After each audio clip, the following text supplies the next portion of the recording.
Welcome. This is Recidiva. I'm sharing a recording of a casual Skyrim playthrough using a mod list I built.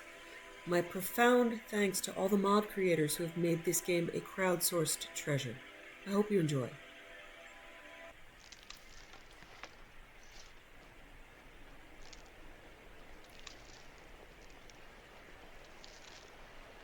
They say the college has been snooping around Sarthal.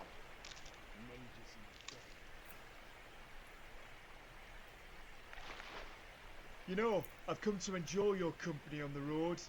The view is Don't. always finer from back here. Just exactly too late. What time is it? Oh, okay. Let's go read some books Keep your wits about you. and then North speed of up Arden, time. safe place. Morthal used to be a quiet place, but then the world used to make sense.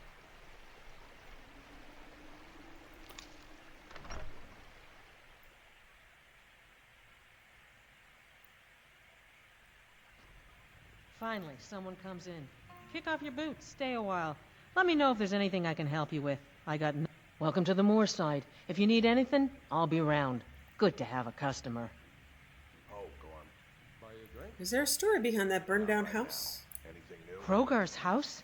It burned down not too long ago. It's a real pity about his wife and kid. The screams woke half the town.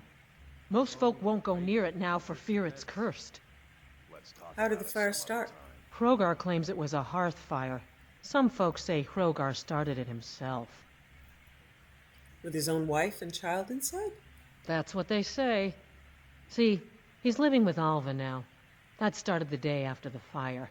It ain't right moving in with a new love the day after your kin die like that. And of course, they can't prove he murdered them. Aye. Our Jarl would sure like to know if he did, though. Might even pay to find out. Is business in Morthal slow? Slow? No, it just ain't there at all. Few enough reasons to pass through Morthal before the war started. Now, well, let's just say the front door doesn't get much use. What's with the orc? Lurbach? Fancies himself a bard. He pays, so I let him stay. If I had any customers, I'd be worried about him annoying them. But, well, look around. Until next time.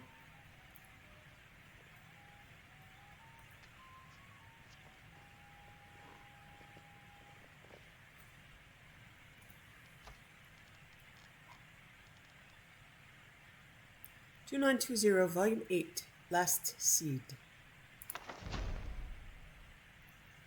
The Last Year of the First Era, by Karlovac Townway. One last seed, 2920, Mournhold Morrowind. They were gathered in the Duke's courtyard at twilight, enjoying the smell and warmth of a fire of dry branches and bitter green leaves. Tiny embers flew into the sky, hanging for a few moments before vanishing. "I was rash," agreed the Duke soberly. "But Lorcan had his laugh, and all is well.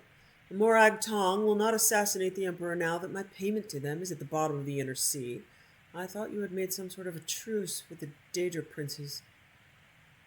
"What your sailors called a Daedra may not have been one," said Sothasil. "Perhaps it was a rogue battle mage or even a lightning bolt that destroyed your ship." "The Prince and the Emperor are en route to take possession of Ald Lambasi as our truce agreed. It is certainly typical of Cyrodiil to assume that their concessions are negotiable, while ours are not." Vivek pulled out a map. "We can meet them there, in this village to the northwest of Ald Lambasi, Ferventil. But we will meet them to talk." "But will we meet them to talk?" asked Almalexia. "Or to make war?" No one had an answer to that. 15 last seed, 2920, Ferventil, Morrowind. A late summer squall blew through the small village, darkening the sky except for flashes of lightning which leapt from cloud to cloud like acrobats. Water rushed down the narrow streets ankle deep, and the prince had to shout to be heard by his captains but a few feet away from him. "There's an inn up ahead. We wait there for the storm to pass before pressing on to Ald Lambasi." The inn was warm and dry and bustling with business. Barmaids were rushing back and forth, bringing grief and whined to a back room, evidently excited about a famous visitor, someone who was attracting more attention than the mere heir to the Empire of Tamriel. Amused, Juliac watched them run until he overheard the name of Vivek. "My Lord Vivek," he said, bursting into the back room. "You must believe me. I knew nothing about the attack on Black Gate until after it happened. We will, of course, be returning it to your care forthwith. I wrote you a letter to that effect at your palace in Balmora, but obviously you're not there." He paused, taking in the many new faces in the room. "I'm sorry, let me introduce myself. I'm Juliac Cyrodiil." "My name is Almalexia," said the most beautiful woman the prince had ever seen. "Won't you join us?"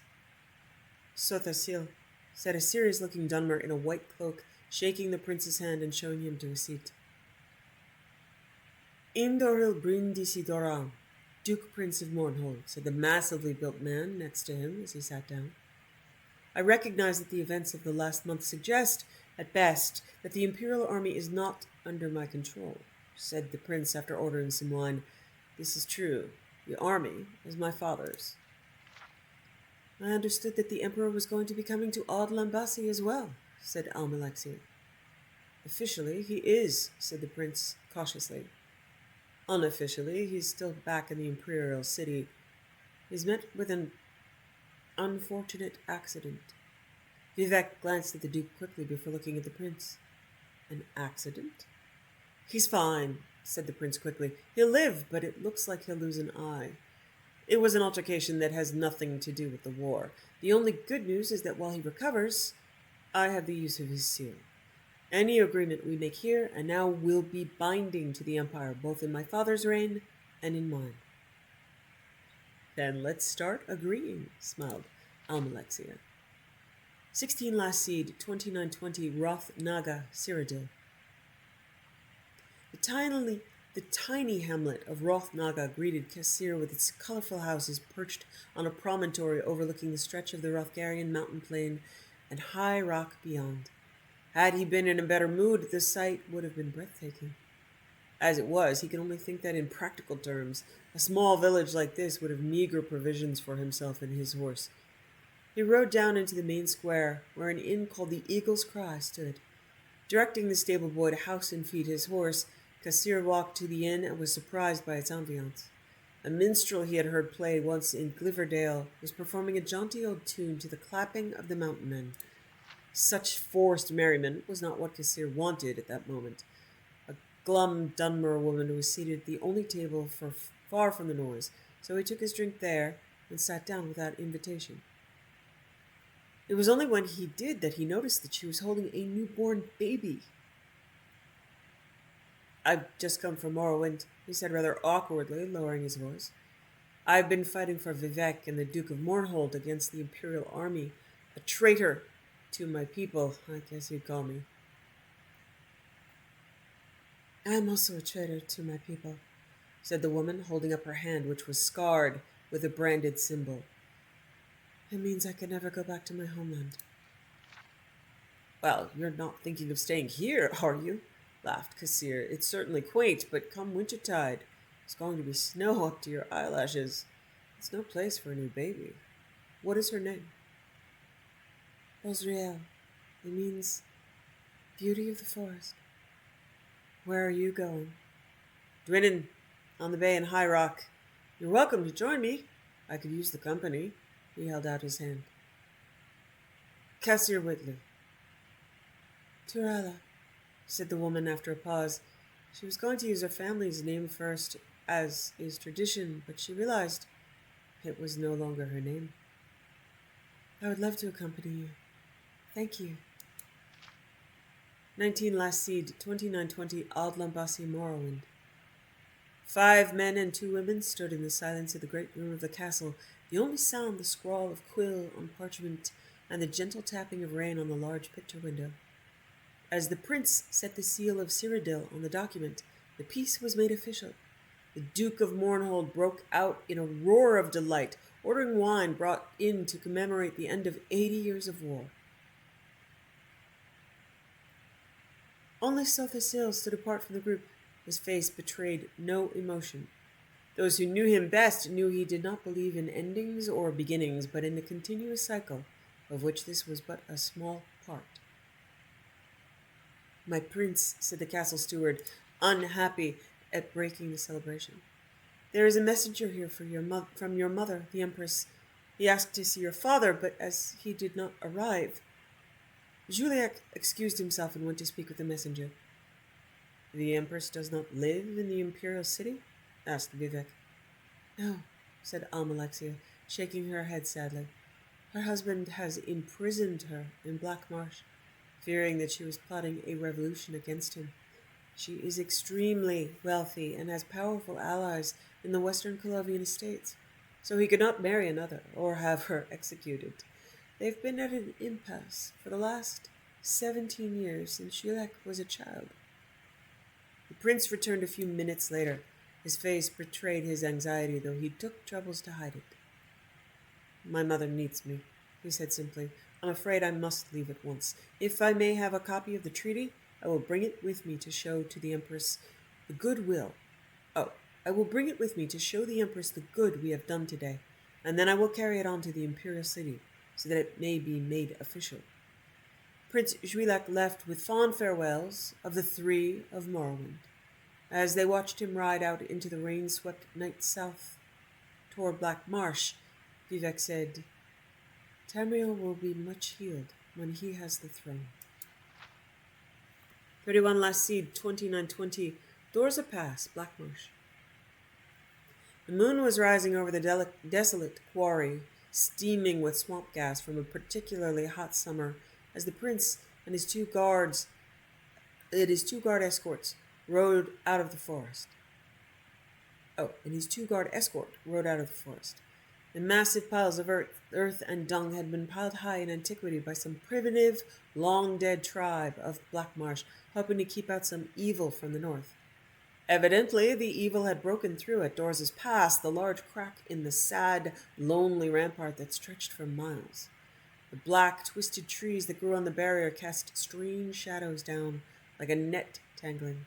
The prince's mind was on his mother's cryptic letter, hinting at the threat of an invasion.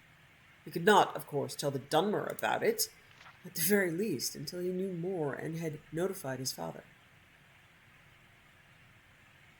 After all, the letter was meant for him. It was its urgent tone that made him decide to go directly to Gideon.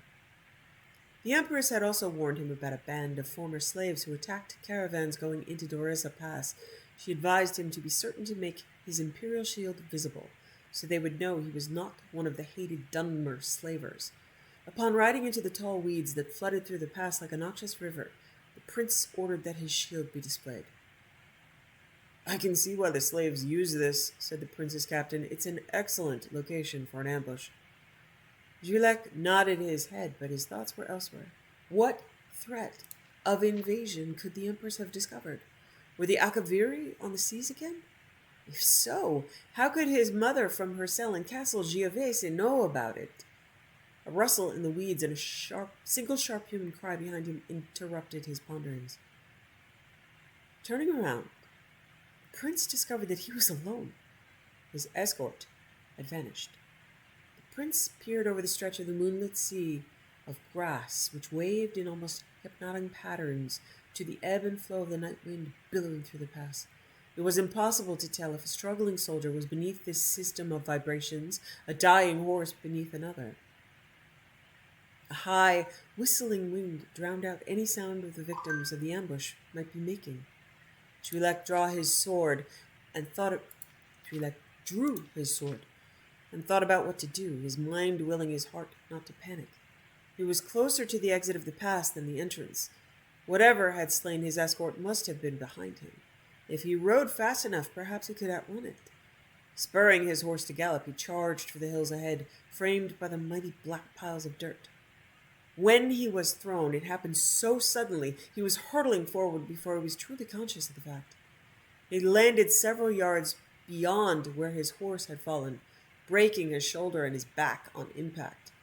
A numbness washed over him as he stared at his poor, dying steed, its belly sliced open by one of several spears jutting up just below the surface of the grass. Prince Juliac was not able to turn and face the figure that emerged from the grass, nor able to move to defend himself. His throat was cut without ceremony. Miramor cursed when he saw the face of his victim more clearly in the moonlight. He had seen the Emperor at the Battle of Bodrum when he had fought in his Imperial Majesty's command, and this was clearly not the Emperor. Searching the body, he found the letter and a treaty signed by Vivek, Almalexia, Sothasil, and the Duke of Mournhold representing Morrowind, and the Prince Juilek Cyrodiil representing the Cyrodiil Empire. Curse my luck, muttered Miramor to himself in the whispering grass. I only killed a prince. Where's the reward in that? Miramor destroyed the letter, as Zook had instructed him to do, and pocketed the treaty. At the very least, such a curiosity would have some market value. He disassembled the traps as he pondered his next step. Return to Gideon and ask his employer for a lesser reward for killing the heir? Move on to other lands? At the very least, he considered, he had picked up 2 useful skills from the Battle of Bodrum. From the Dunmer, he had learned the excellent spear trap, and abandoning the Imperial army, he had learned how to skulk in the grass. The year is continued in Hearthfire.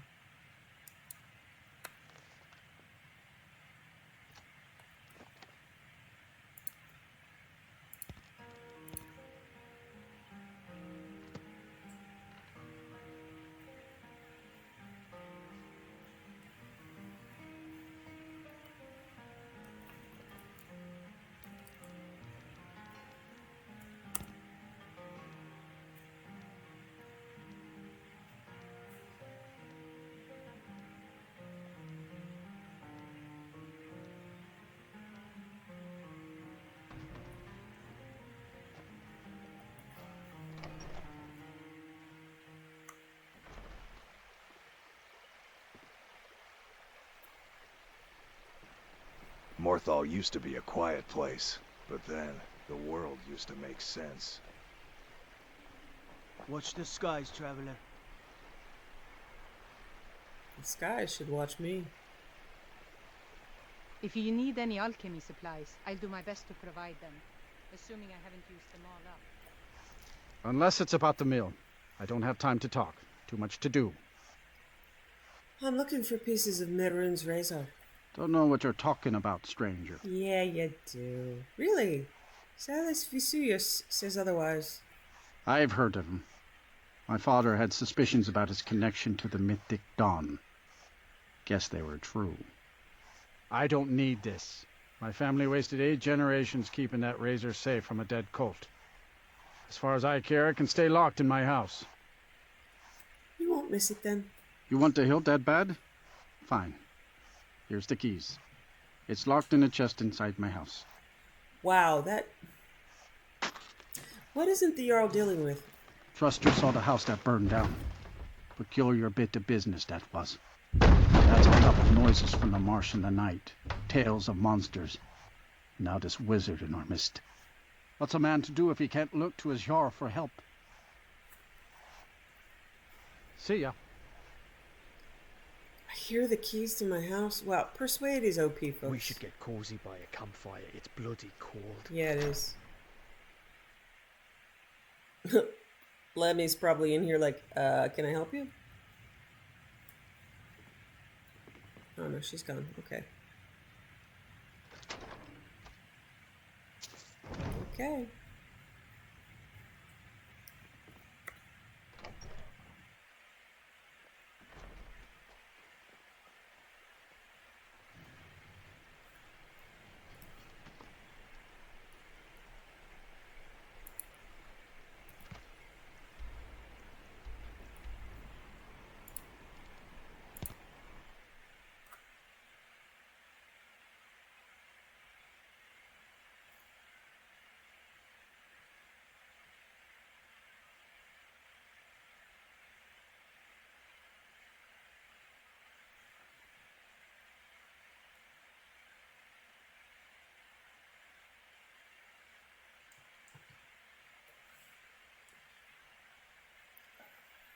I grew up hearing songs about Ailde the bear.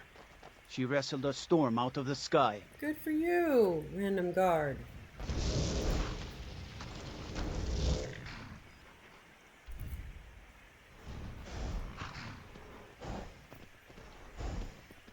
I'm going to encounter Barbas down here, aren't I?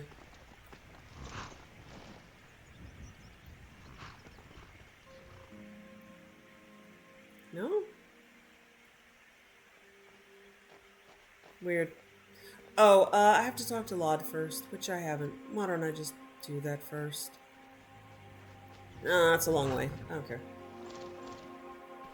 When we get to Falkreath, clearing out Falkreath, we'll do that. I like my Barbas model. It's like black with glowing blue eyes and Fluffworks floof. But I despise Barbas's voice actor so very much. I have looked quite a bit to see if there is a Barbas revoice, and I haven't seen it.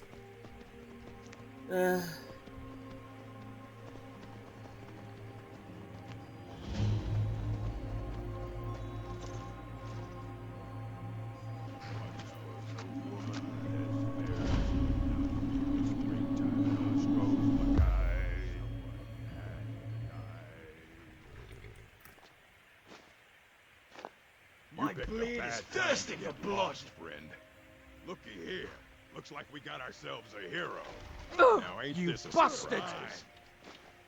Oh. I don't want to kill you guys. Victory is yours. I submit. What you gonna do? Huh? What you gonna? I thought I was Orc Friend. This does not look like Orc Friend. It's like Orc Murder. Oh, these are Marauders. They aren't, okay, this is... Lucky hit. I've had worse. You don't know who you're messing with.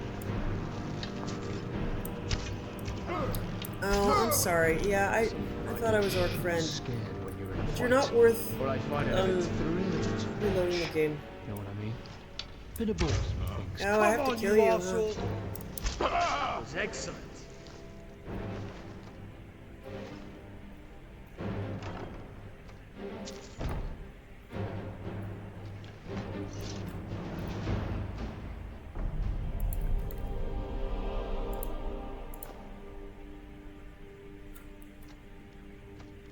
Look at how many cards I have. And look how many decks I don't.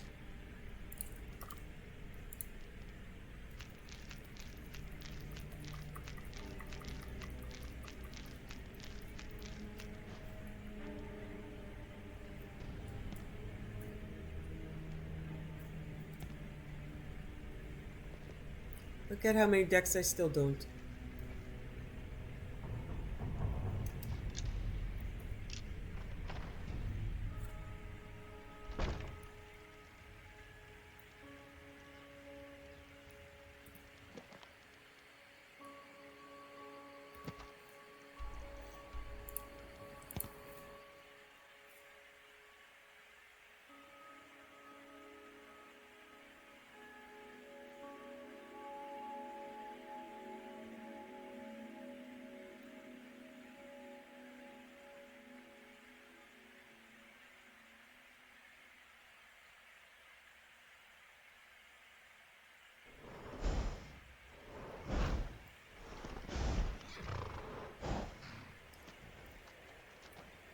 You're one of them good hand cards.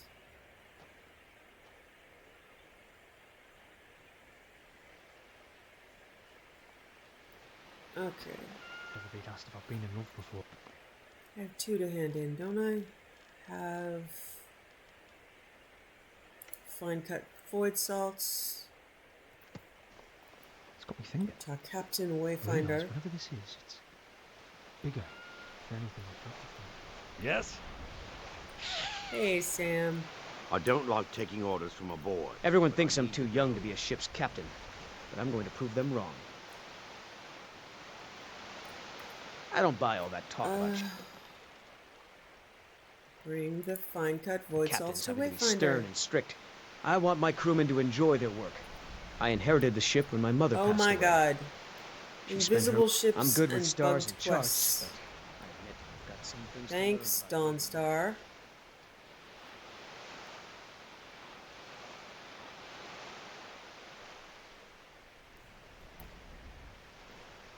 Is it true what they say? There was a dragon held captive in Minecraft? You released it? By the gods, what are you talking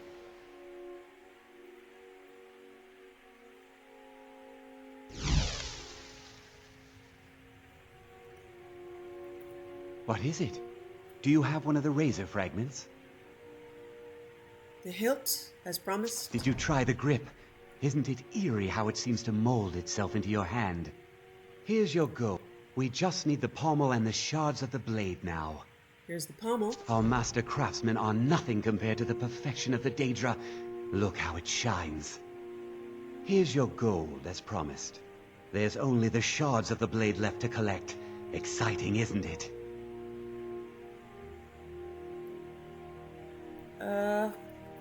I'll I just get be all tending three? the museum if you... Ooh. Oh. need me. Listen here, you better know what you're doing. Gathering up the pieces of the razor sounds pretty fucking stupid to me. Maruna's Dagon isn't known for his benevolent nature. I've been waiting for this opportunity for a long time. I wouldn't expect you to understand the significance of what I'm doing. Who exactly is going to traipse out of this depressing town in the middle of nowhere to see some old relics anyway? Excuse me, I didn't catch your name. I'm Kaidan. Well, Kaidan. My family were in the Mythic Dawn. This museum is our legacy. Hell of a legacy, nearly wiping out the Septim Dynasty and causing the Oblivion Crisis. Gods, save me from the fanaticism of lunatics.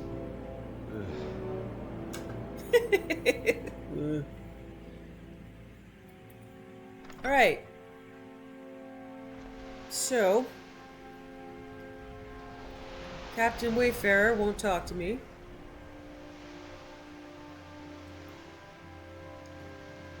I hope I didn't deposit the salts.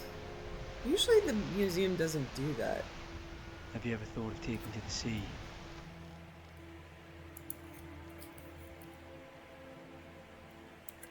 I can't spell salt. Huh. I might have deposited them.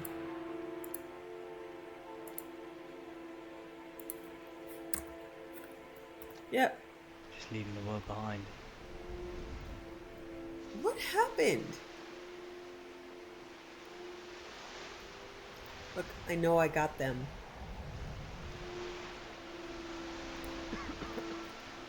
The damn nightmares are finally stoked. Everyone thinks I'm too young to be a ship's captain. But I'm going to prove them wrong.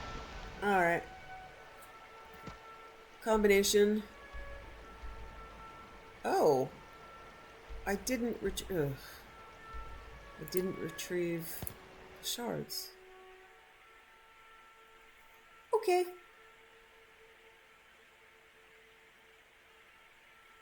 I'll try knocking this time.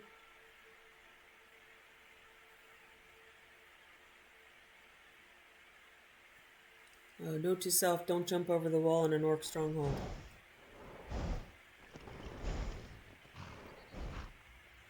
Ah, there is no gatekeeper. Fun.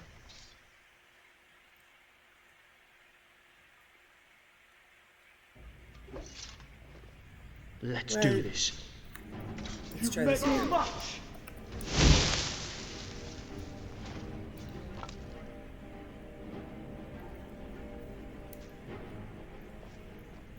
Okay. Oh, it's frustrating when they have multiple. But I swear lately, it's like I can feel when a threat is near. It's I like can often something get screwed up like this on a quest that has multiple, protect you, my dragon.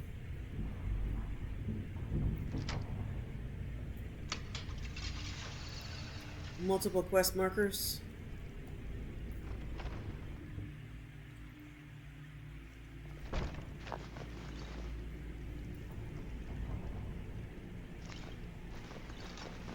Yeah, I've got to fix these fogs. They're too much. I will have to learn how to ENB. Updated my ENB and then the Rudy settings were not quite right.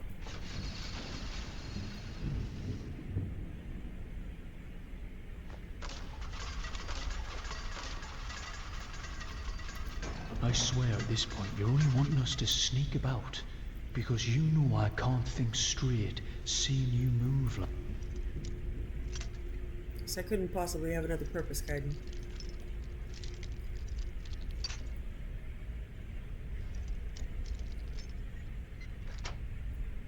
That. Alright, future project. Unscrew Dawnstar. And remember that quest markers matter. Legacy of the Dragonborn can get me like that. Sometimes they'll have like one quest that has like 10 or more steps. And to have one marker, you get all the markers.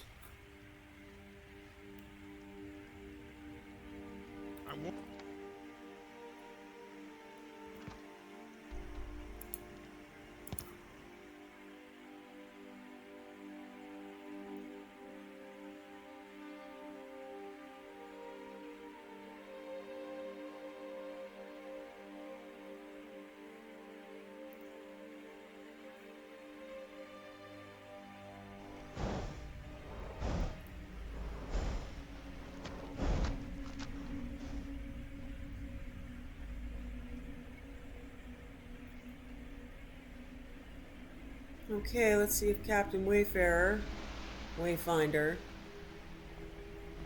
Captain whomever will talk to me. Sounds like turd arse, doesn't it? Everyone thinks I'm too young to be a ship's captain, but I'm going to prove...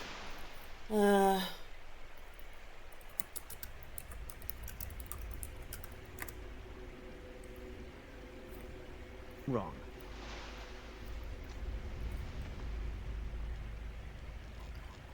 Let's see if I can load this item. I know I got it. Fine cut void salts.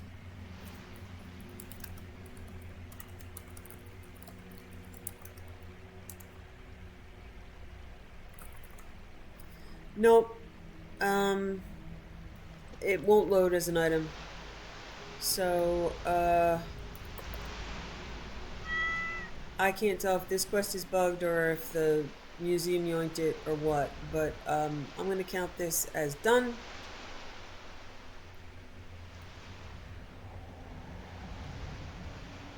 Because it's not really worth me screwing up coding by loading it or trying to fix it. I'll see if I can pull it out of the museum, but I'm just going to say that quest's done. I keep gazing into the pommel gem. Not a single flaw. Oh my god.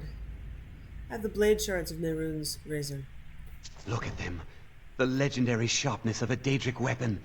Marvelous. And here's your payment for the shards. Finally, all the pieces of Mehrunes' razor are in my hands. It's time I let you in on something. There's a fourth piece, that scabbard in the display case, built to house the razor. And there's more. I know how to put all the pieces together. We just need to take them to Dagon's shrine and contact the Lord of Change directly. You think Dagon will repair the razor? Ever since I was a boy, I felt this strange sense of destiny surrounding the mythic Dawn cult. And now I know what it is. Don't you see? Fate has led you to me and to the pieces. Oh, sure. Dagon has to answer our call. We're so close. I'll meet you at the shrine. Okay. It won't... I'm so bummed it won't let me steal the Mysterium Xarxes. Tell you what, Kaidan. We're going back home because I am not going to force you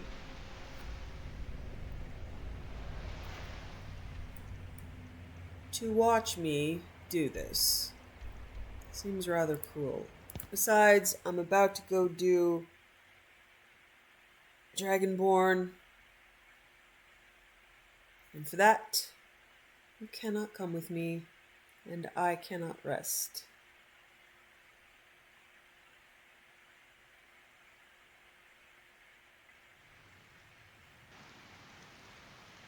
Come on, sweetheart.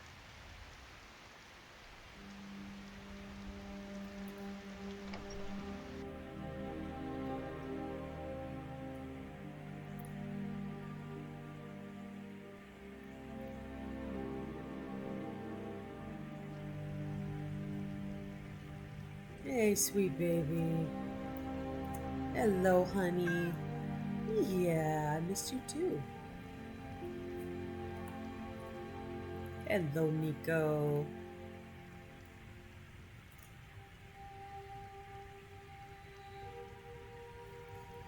Okay. I know that look. You're either gonna ask me something, or ask me to do something.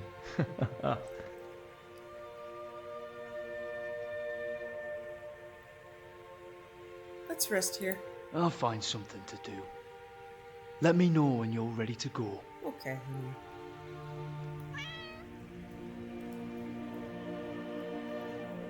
Yeah, it's a very bad idea to take Kaidan with you. I think he still knows what you do to Silas right now. and yells at you later, but I don't want to make him see it. Alright, I don't know where the other volumes of this. I'm just going to read them in order. A Dance in the Fire, Volume 4. By Waylon Jarth. 18 Bosmarian Monsieur Idyllic, former senior clerk for an imperial building commission, trudged through the jungle westward from the Xylo River to the ancient village of Yindisi. For Decimus Scotti, the jungle was hostile, unfamiliar ground. The enormous vermiculated trees filled the bright morning with darkness and resembled nothing so much as grasping claws, bent on impeding their progress. Even the fronds of the low plants quivered with malevolent energy. What was worse, he was not alone in his anxiety. His fellow travelers, the natives who had survived the Khajiit attacks on the village of Grenos and Athe, wore faces of undisguised fear. There was something sentient in the jungle, and not merely the mad but benevolent indigenous spirits. In his peripheral vision, Scotti could see the shadows of the Khajiiti following the refugees, leaping from tree to tree. When he turned to face them, the lithe forms vanished into the gloom as if they had never been there. But he knew he had seen them, and the Basmeri saw them too and quickened their pace. After 18 hours bitten raw by insects, scratched by 1,000 thorns, they emerged into a valley clearing. It was night, but a row of blazing torches greeted them, illuminating the leather-wrought tents and jumbled stones of the hamlet of Vindisi. At the end of the valley, the torches marked a sacred site, a gnarled tower of trees pressed close together to form a temple. Wordlessly, the Bosmeri walked the torch arcade toward the trees. Scotti followed them. When they reached the solid mass of living wood with only one gaping portal, Scotti could see a dim blue light glowing within. A low, sonorous moan from 100 voices echoed within. The Bosmeri maiden he had been following held out her hand, stopping him. "You do not understand, but no outsider, not even a friend, may enter," she said. "This is a holy place." Scotti nodded and watched the refugees march into the temple, heads bowed. Their voices joined with the ones within. When the last wood elf had gone inside, Scotti turned his attention back to the village. There must be food to be had somewhere. A tendril of smoke and a faint whiff of roasting venison beyond the torchlight led him. There were 5 Cyrodiils, 2 Bretons, and a Nord. The group gathered around a campfire of glowing white stones, pulling steaming strips of meat from the cadaver of a great stag. At Scotty's approach, they rose up, all but the Nord, who was distracted by his hunk of animal flesh. "Good evening. Sorry to interrupt, but I was wondering if I might have a little something to eat. I'm afraid I'm rather hungry after walking all day with some refugees from Grenos and Athe." They bade him sit down and eat, and introduced himself. "So the war's back on, it seems," said Scotti amiably. Best thing for these upfeet do-nothings, replied the Nord in between bites. I've never seen such a lazy culture. Now they've got the Khajiiti striking them on land and the High Elves at sea. If there's any province that deserves a little distress, it's damnable Valenwood. I don't see how they're so offensive to you, laughed one of the Bretons. They're congenital thieves, even worse than the Khajiiti because they're so blessed meek in their aggression. The Nords spat out a gob of fat which sizzled on the hot stones of the fire. They spread their forests into territory that doesn't belong to them, slowly infiltrating their neighbors, and they're puzzled when elsewhere shoves back at them. They're all villains of the worst order. What are you doing here? Asked Scotty. I'm a diplomat from the court of Gehenna, muttered the Nord, returning to his food. What about you? What are you doing here? Asked one of the Cyrodiils. I work for Lord Atreus' building commission in the Imperial City, said Scotty. One of my former colleagues suggested that I come down to Valenwood.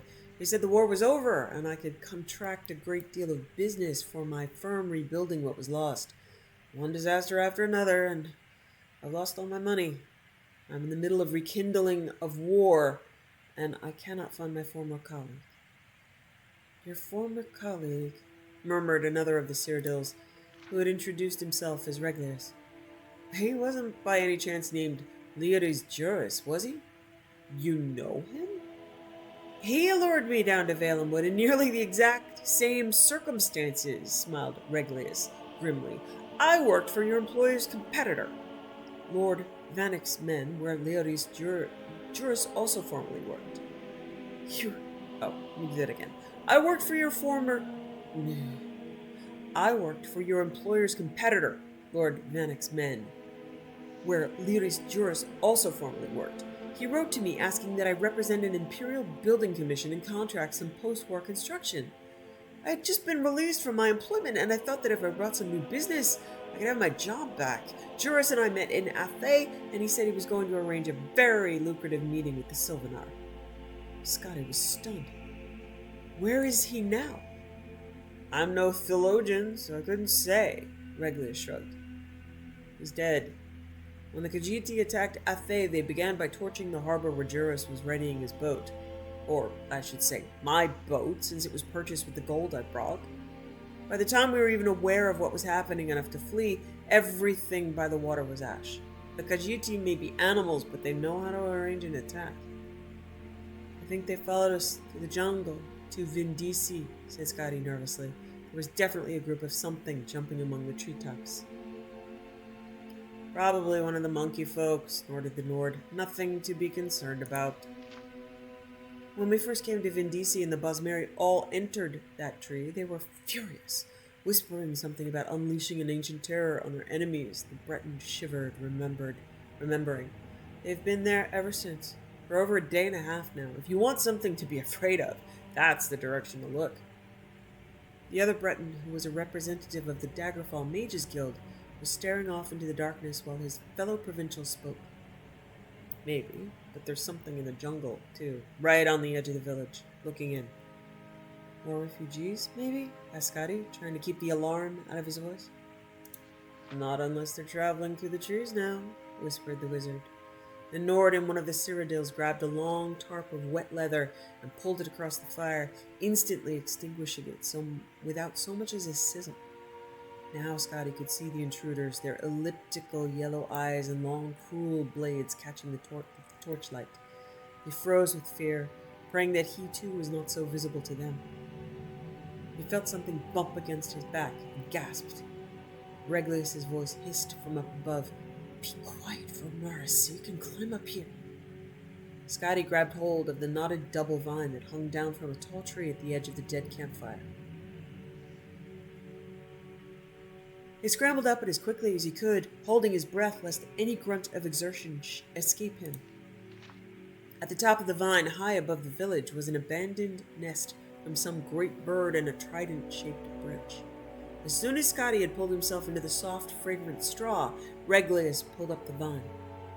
No one else was there, and when Scotty looked down, he could see no one below. No one, that is, except the Khajiit slowly moving toward the glow of the temple tree. "Thank you," whispered Scotty, deeply touched that a competitor had helped him. He turned away from the village and saw that the tree's upper branches brushed against the mossy rock walls that surrounded the valley below. "How are you at climbing?" "You're mad," said Regulus under his breath. "We should stay here until they leave. If they burn Vindisi like they did Afe and Granos, we'll be dead, sure as if we were on the ground." Scotty began the slow, careful climb up the tree, testing each branch. "Can you see what they're doing?" "I can't really tell." Regulus stared down into the gloom. "They're at the front of the temple. I think they also have... It looks like long ropes trailing off behind them, off into the pass."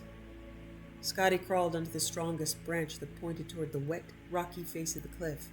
It was not a far jump at all, so close, in fact, that he could smell the moisture and feel the coolness of the stone.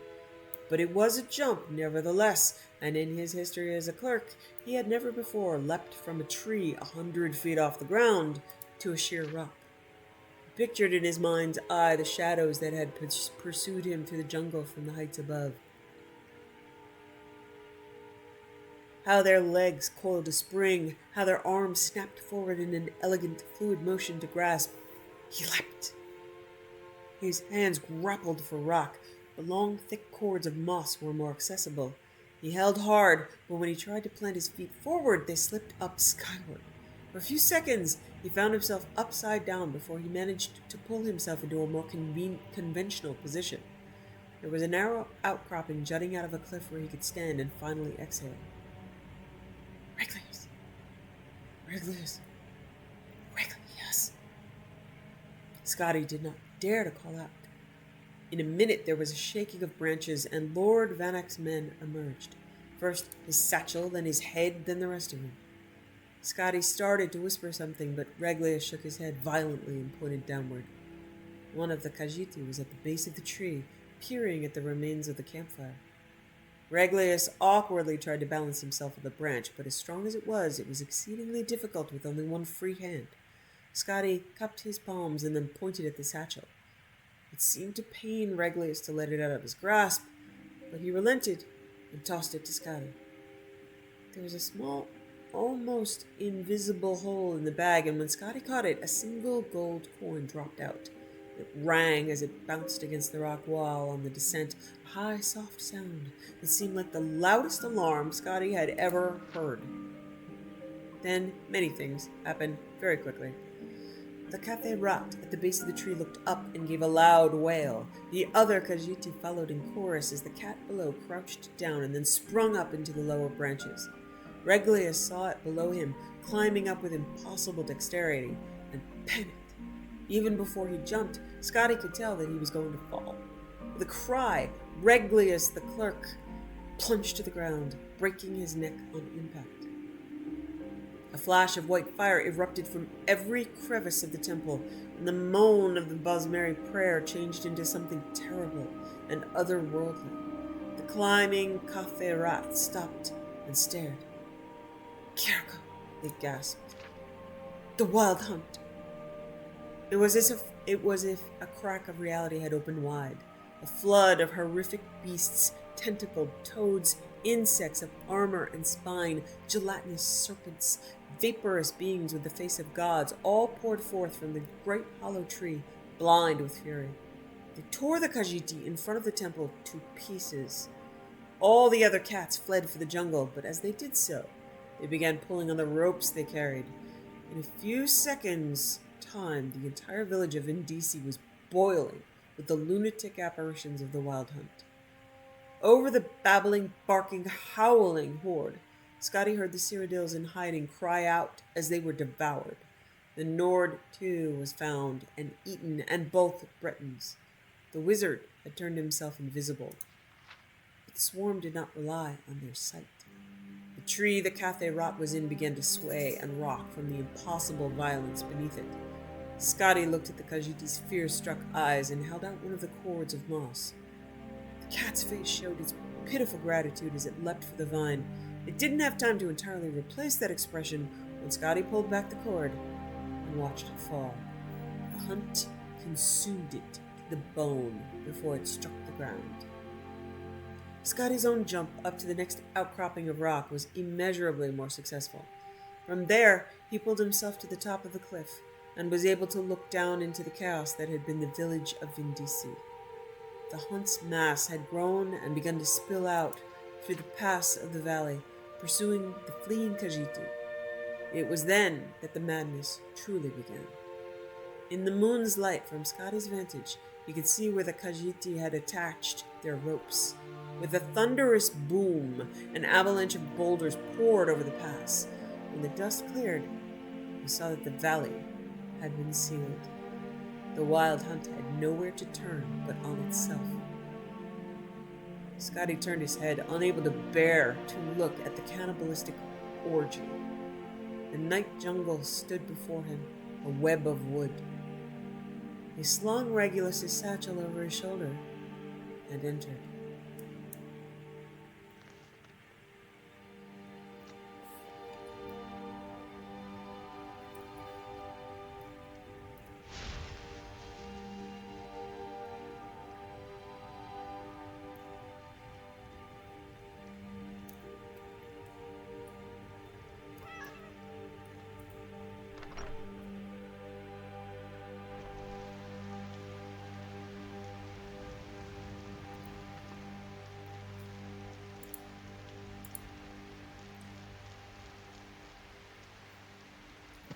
Okay, Shrine of Merunus Dagon, which we know we have discovered.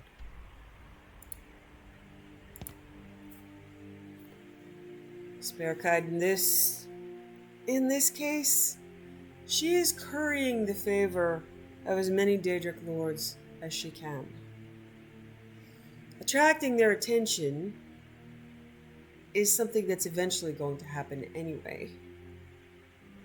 As the Dragonborn. Good. You're here. She can't I'll place the pieces on the stop altar, that. and Dagon should speak to us. They might as well all like her as much as possible.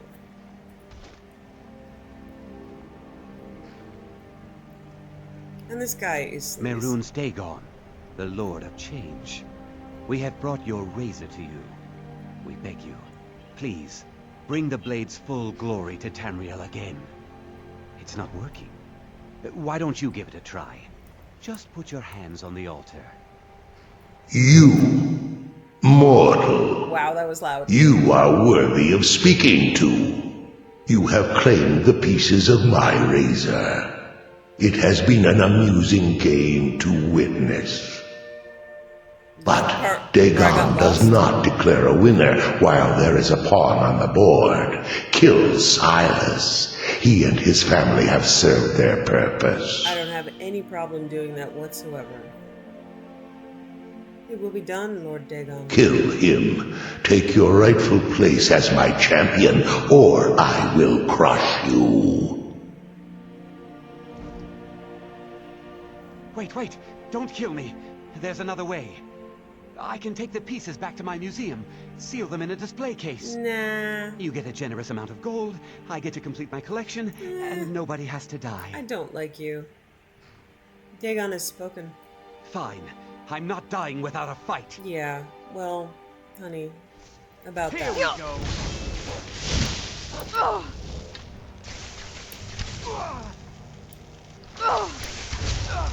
He's a jerk. I have no problem killing him.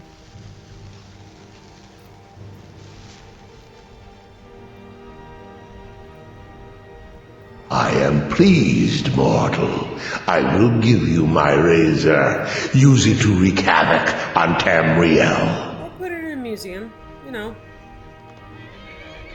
I will use the razor as I see fit, Dagon. Spare me your pitiful pride. You are but a tool of my ambitions, mortal. Never forget that. Okay. Place your hands on my altar one last time, and you will witness the power of Merun's Dagon for yourself.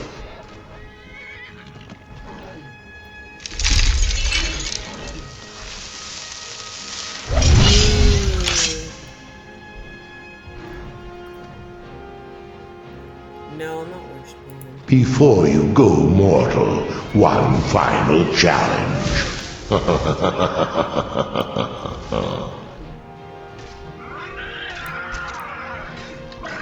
Ooh, convenient troll is convenient.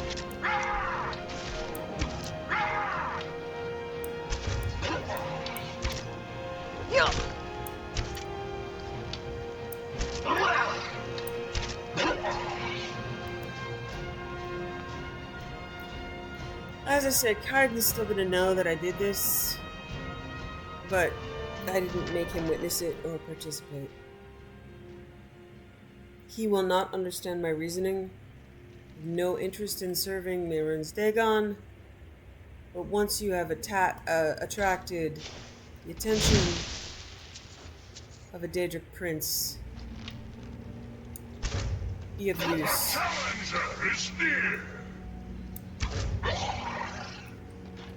It's a very pragmatic and not particularly ethical point of view, but she has learned quite a bit from her father and mother. She would like the world to be a different place, but it isn't. It is what it is. And this way, the shards are safe and locked away.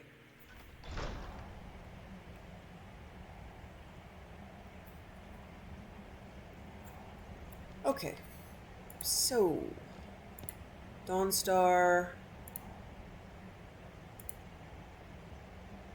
I need to find a book, and I need to see if I can get retrieve the void salts. Maybe, I don't know. It might be a bugged quest. All right, we're gonna start Dawnguard. No, Dragonborn.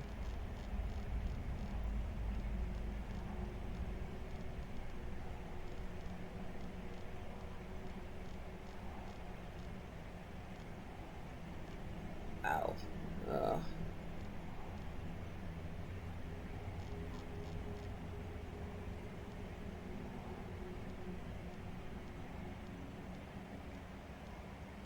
Dragonborn. There it is. Travel to Solstheim.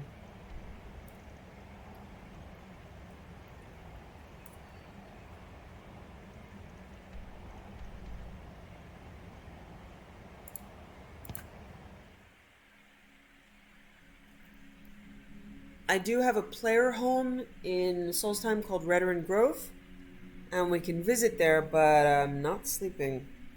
I'm not sleeping.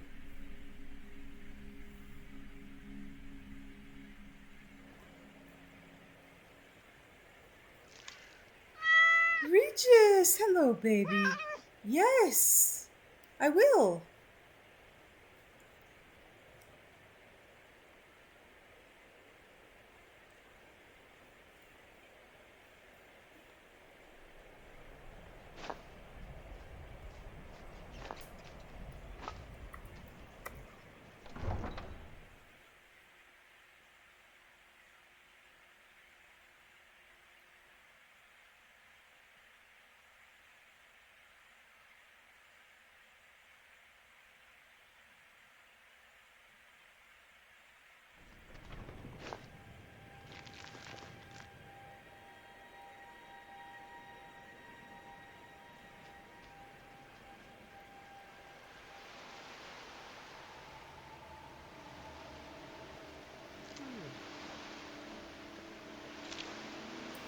Looking to hire a boat? Alright. Talk to Captain Gowland if you're Coming looking up to book next passage. on to Solstheim. Thanks for watching. Wishing you found family, creative hobbies, a hot bath after a long day, and food you love as much as Saleya loves apple pies.